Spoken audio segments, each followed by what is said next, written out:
Moi, j'ai subi donc des violences pendant mon adolescence. Moi, j'ai été traumatisée en fait de A à Z. Ça demande beaucoup d'énergie de se motiver à aller déposer plainte. J'ai mis beaucoup de temps à le faire. Déjà, l'accueil, il a été horrible.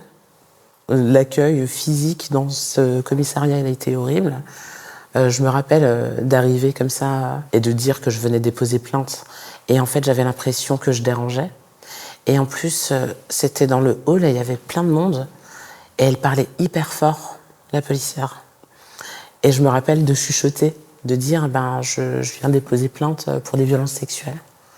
Et donc elle me dit ah, ok. Et puis elle me met dans un vieux bureau, mais horrible le bureau. Et donc je commence à livrer mon témoignage. Le policier m'arrête et il va chercher quelqu'un d'autre. Et donc je me retrouve avec 2 policiers. Et en fait je comprends que c'est juste par curiosité déjà. C'était vraiment de la curiosité malsaine. Donc déjà, on m'a fait rentrer dans des détails qui ne servaient à rien. Et j'ai trouvé ça horrible. On te demande de répondre parfaitement à toutes les questions qui vont être posées, alors que c'est impossible. La première des ignorances a été de ne pas avoir de nouvelles. J'ai été ignorée pendant 1 an et demi, déjà. Donc t'es là, tu déposes plainte, et t'as pas de nouvelles, t'as pas de courrier qui te dit où ça en est, on te dit rien, c'est-à-dire que si tu ne fais pas la démarche d'aller chercher l'info, tu l'as pas, quoi. C'est une institution, là, qui, pour le coup, qui t'ignore. Jusqu'au jour où je reçois un coup de fil d'un policier, parce que mon dossier était arrivé au bon endroit, bref, qui m'a découragée, en fait, qui m'a dit, j'ai votre plainte, mais c'était il y a longtemps. Est-ce que vous êtes sûr ? Est-ce que vous êtes sûr de ce que vous êtes en train de faire ? Parce que là, il va y avoir une enquête. On va enquêter auprès de vos parents, de votre famille, de vos amis, pour voir si vous mentez.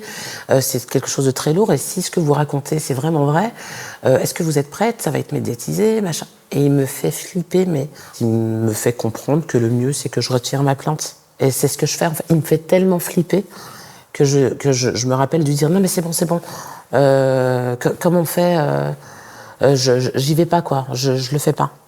Le fait qu'on me parle de mensonges, qu'on me parle d'enquête auprès de mes amis, j'ai vraiment eu la sensation que c'était pour me faire taire, et puis c'est vrai, ça a marché et ça m'a fait taire à tout jamais. Tu te dis que c'est une violence telle que tant pis, je fais un autre chemin, je